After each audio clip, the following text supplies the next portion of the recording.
Assalamualaikum warahmatullahi wabarakatuh.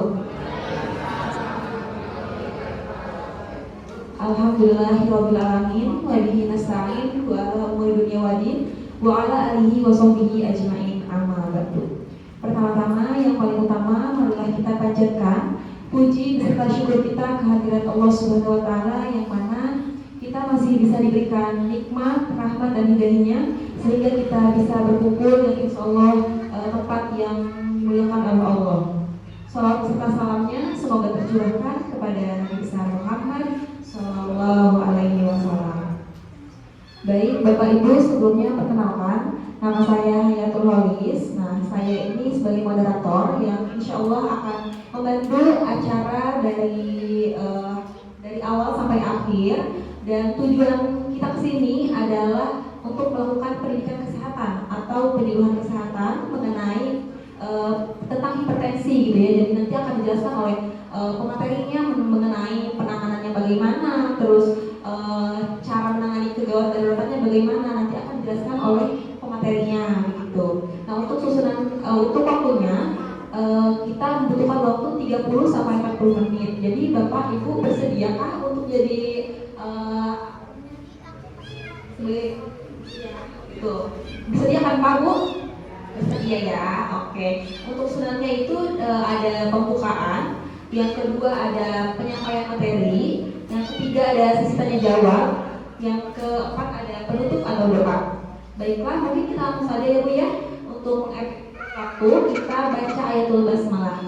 Bismillahirrahmanirrahim. Baiklah, yang kedua yaitu penyampaian materi yang akan disampaikan oleh teman saya, yaitu oleh Pambikitan Nugraha.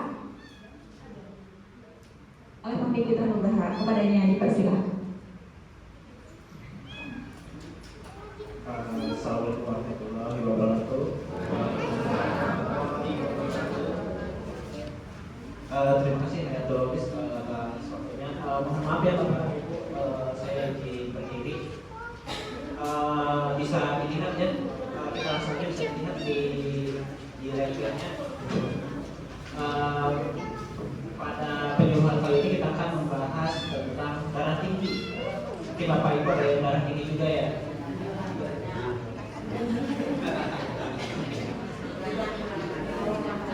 Ya. Jadi darah tinggi itu bisa kita sebut kondisi meningkatnya tekanan darah. Tekanan darahnya itu dari 130 per 80 itu sudah bisa dikatakan darah tinggi.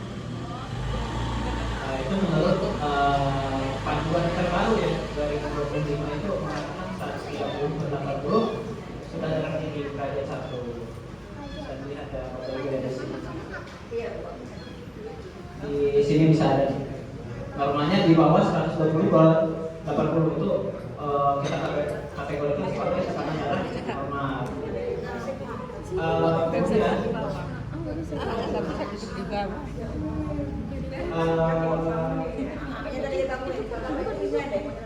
nah, Bapak Ibu, gejala-gejala darah tinggi itu ada ya, seperti gejala sakit kepala terus bagian belakang sini ya, terutama ya. Terus pada pagi hari biasanya,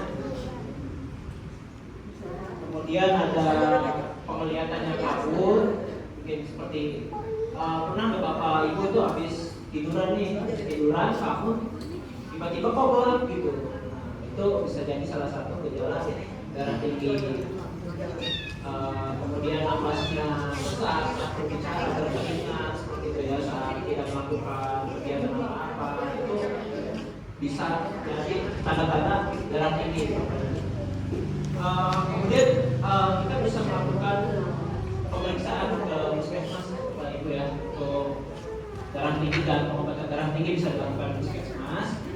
Nanti Bapak Ibu boleh ke puskesmas bisa pakai BPJS untuk melakukan pemeriksaan darah tinggi dan pengobatan darah tingginya. Biasanya dokter akan memberikan obat hipertensi berdasarkan gejala yang dialami oleh Bapak Ibu, seperti obatnya biasanya amlodipin 5 mg atau 10 mg.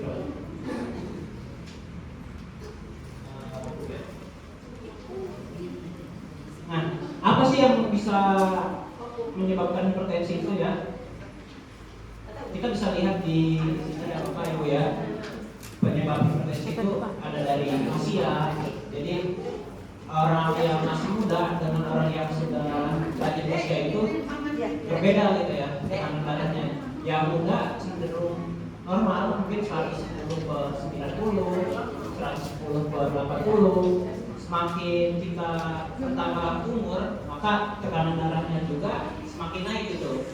Bisa aja yang pada saat mudanya kita biasanya 110 gitu, pas sudah bertambah umur jadi 120 gitu. Itu hal yang normal gitu ya. Jadi tidak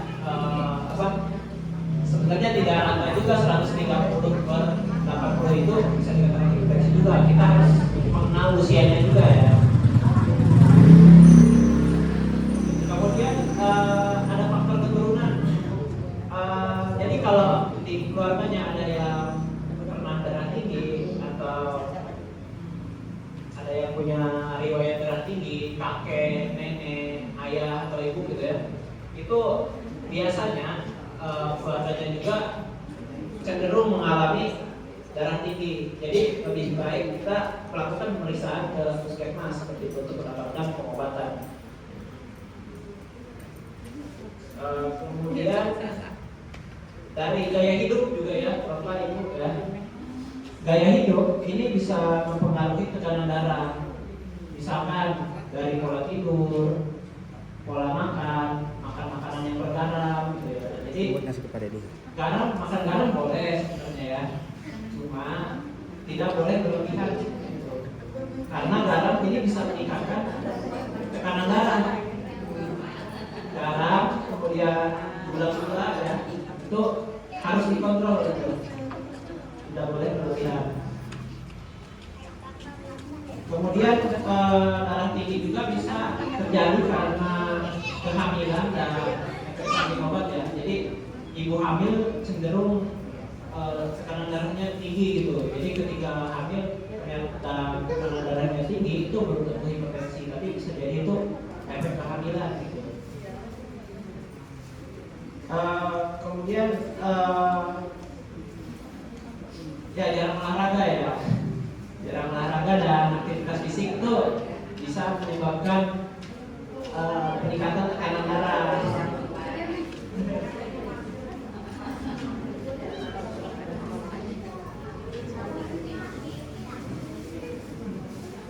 Oke, kemudian selanjutnya adalah komplikasi apa sih yang sebenarnya, apakah memang hipertensi, apakah darah tinggi ini berbahaya? Dikat dulu nggak? Darah tinggi ini kalau tidak ditangani dan tidak